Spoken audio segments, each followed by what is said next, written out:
The hall is lit like a laboratory, candles down the aisles, a hush that feels less like ceremony than like curiosity poised on a breath.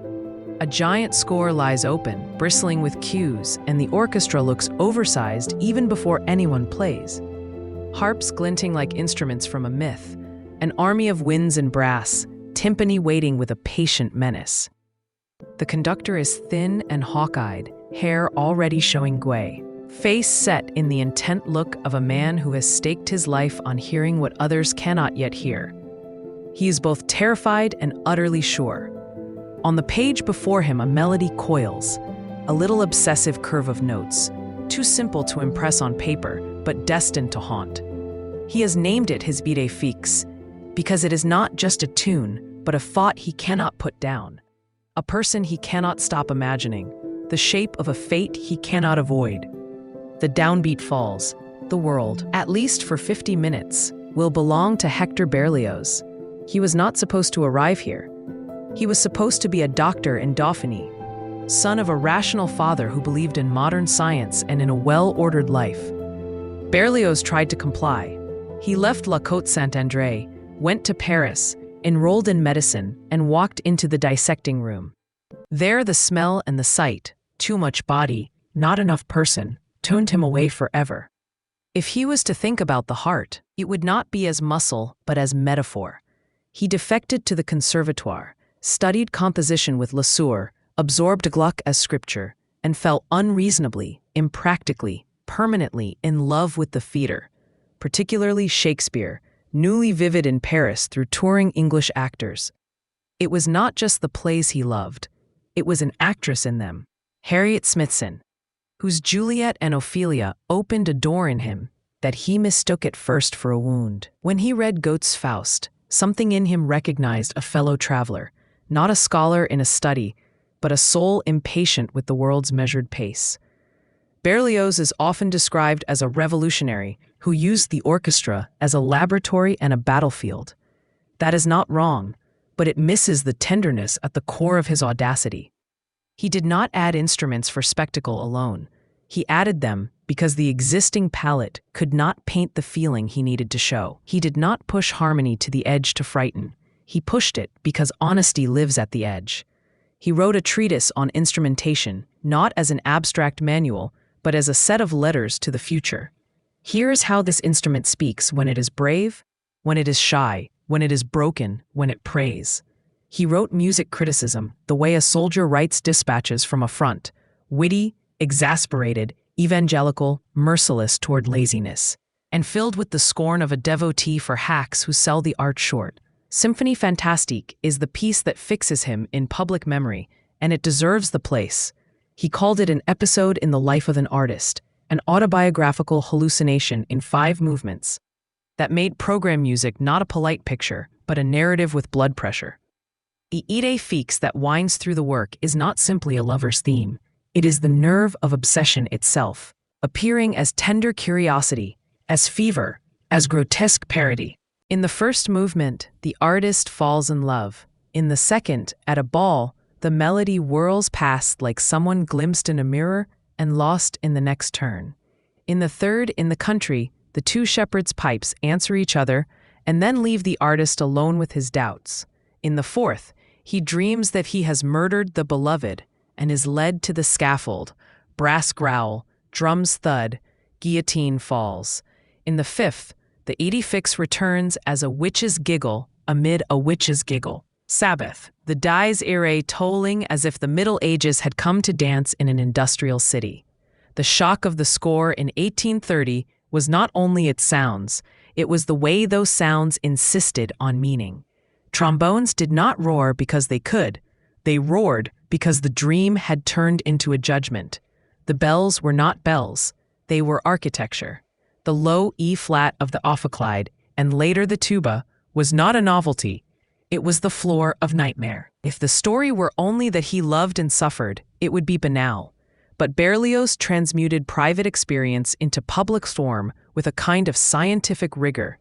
He was not content to say, "I felt this." He asked, what sequence of sonorities will cause another to feel it too? In that question, you hear the confidence of someone who trusts the human nervous system to respond to pattern. You also hear the composer as dramatist. Everywhere in his mature work, he builds a sense of theater, a chorus that seems to come from across a square, a band that might be inside a military tent, a solo line that sounds like talking to oneself in a mirror. The work after Fantastique confirms that the success was not luck. Harold N. Itali was born when Paganini, that celebrity of the violin, asked Berlioz for a piece to show off a beautiful viola. He then disliked the result because the viola was not always the hero. It wandered inside the world rather than standing above it. Paganini later recognized his mistake and knelt before Berlioz in public, a tableau staged as if to embarrass fate into a kinder judgment. In Harold, the viola is the conscience of a traveler, a mind that comments but does not control. The orchestra depicts scenes. The viola remembers and connects them. Here is one of Berlioz's signatures. He lets instruments be characters without reducing them to cartoons. A cor anglais can be a pastoral voice without becoming a shepherd in costume. Four bassoons can be a comic council without ceasing to be woodwinds. The choral and sacred works carry his grandeur into public squares and churches.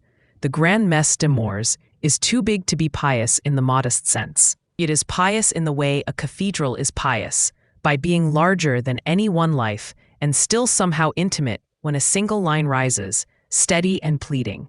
The forces required are vast, but what matters is not the count of drums and brasses. It is the dramaturgy of distance. He places choirs of brass so that judgment seems to approach from multiple horizons. He uses silence like a spotlight. The Te Deum is not a sequel so much as a sibling, the sound of a nation praying in public language. In both pieces, he writes for children's voices without sentimentality, as if to remind a city of the real scale of a human being. In the hybrid realm between symphony and opera, he finds a form that suited his temperament perfectly, the dramatic symphony. Romeo et Juliet is not an opera without costumes. It is a symphonic argument whose subject happens to be Shakespeare's lovers. He gives certain moments to the chorus not because they are choruses in the play, but because the collective voice is the right instrument for the thought. He writes a scherzo that feels like Mercutio, the wit dancing on its own grave. He lets the lover's night be sung, and then, as if embarrassed by our eavesdropping, he turns to the orchestra to finish the sentence. If you want to hear how Berlioz paints light itself, listen to the end, a slow ascent of harmony that behaves like dawn touching stone. He wrote operatic works that the opera houses of his day treated like misfit saints, too ardent, too long, too expensive, too honest about their own ambition. Benvenuto Cellini sparkles and stumbles because it refuses to flatten its subject into type. Beatrice et Benedict, at the end of his life, distills wit from Shakespeare's comedy with the grace of a man whose humor has survived sorrow. And then there is Les Troyens, the tragedy that took him decades to write and that no Parisian institution of his time would treat with the respect it deserved. He split the epic into two operas for survival. Only parts were staged, critics carped, audiences were uncertain. But the work itself, its solemn Trojan rituals, its obsession with fate and founding, its love music that sounds like duty's dream of escape, has since proved him right. He did not write in search of fashion. He wrote as if art's job were to remember tomorrow. Because he could not always have stages and budgets, he became one of the century's great conductors. He traveled to Germany, Austria, Russia, and England, carrying his scores and others like a missionary with a traveling altar. He rehearsed with a seriousness that made players alternately grateful and nervous. He insisted on precision, not because he was a martinet, but because he knew how fragile the illusions of symphonic drama are. A single timid entrance can make a movement seem trivial. A single brave unison can make it seem inevitable. He learned orchestral psychology as if it were a branch of medicine after all. Which section needed a compliment to stay brave? Which leader needed a private scolding rather than a public rebuke? How to keep the whole extravagant organism interested in a task larger than any person's vanity. He wrote, always wrote, columns, feuilletons, essays, and finally the memoirs, one of the liveliest self-portraits a composer ever gave himself. He is funny there, sometimes unbearable, often generous, particularly toward Gluck, Weber, and Beethoven, whom he regarded as a kind of trinity. He can be unfair, as the witty often are when they write quickly, but even his unfairness illuminates the music scene of the time. Critics angling for power, impresarios risking and avoiding risk, audiences learning too slowly and forgetting too quickly, the minor heroes who hold a pit orchestra together for a decade without applause. The memoirs also show the shape of private griefs that public professionalism tries to hide, the breakdown of his marriage to Harriet Smithson, later tendernesses and losses, illnesses that drained him, the deaths of friends, the wear on a spirit that never entirely made its peace with the world's terms. Berlioz's orchestral imagination stamped itself on the future. Wagner learned from his orchestration not only colors but ways of staging sound. Liszt took program music in his own direction with the symphonic tone, but the confidence to match form to subject owes a debt to Berlioz's audacity. French composers who followed, Saint-Saëns, Franck, Debussy, Ravel, absorbed what they needed from him and left the rest. But the sense that an orchestra is not a generalized mass but a society of distinct speakers, that idea belongs to him as much as to anyone. Even film composers, who would build a century of emotional architecture beneath stories, share his instincts.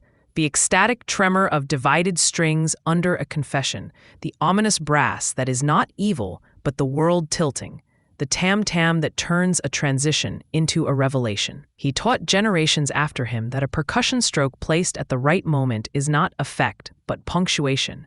It is tempting to make his life a parable of misunderstood genius, and there's truth there.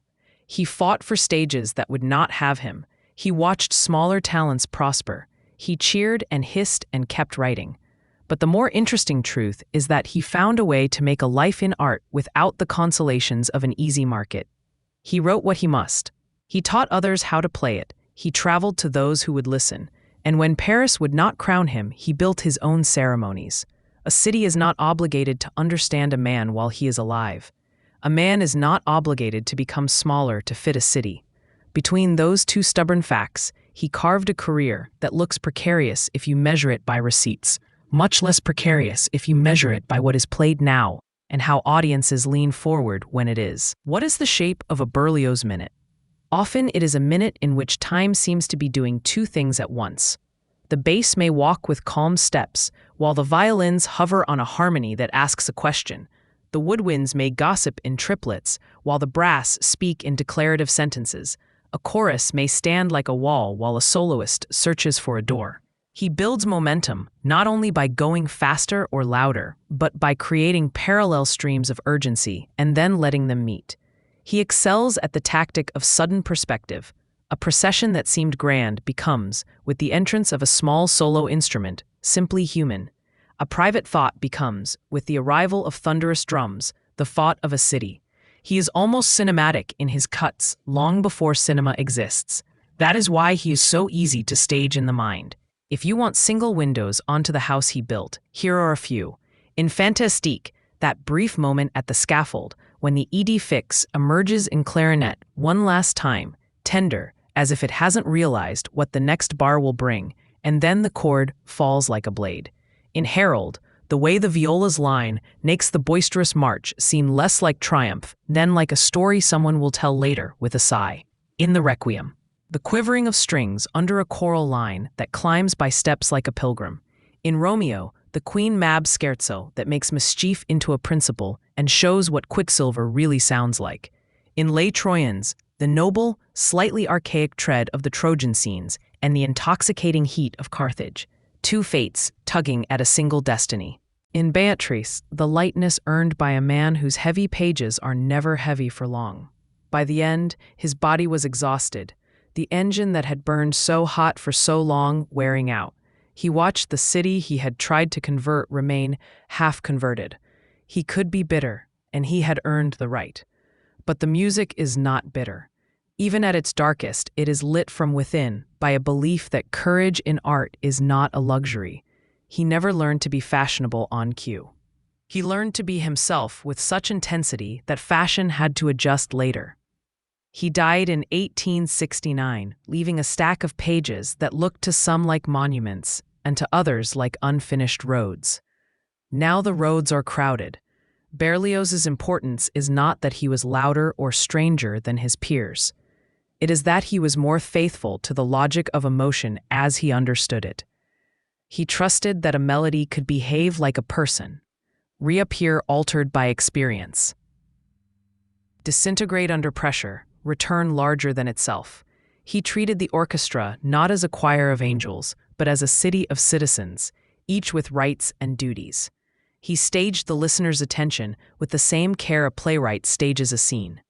He understood that audiences do not only want to be soothed or dazzled, they want to be told the truth at a scale that matches what they suspect life is actually like. He believed, finally, that sincerity is not small. If you are going to say, "I love, I grieve, I hope," say it with an apparatus worthy of the claim. The size of his forces, then, is not vanity, but proportion. If this were a museum label, we would end with dates. If it were a newspaper review, we would end with a verdict. But this is a story, and the right ending is simply to sit once more in that hall and watch him lift his hand.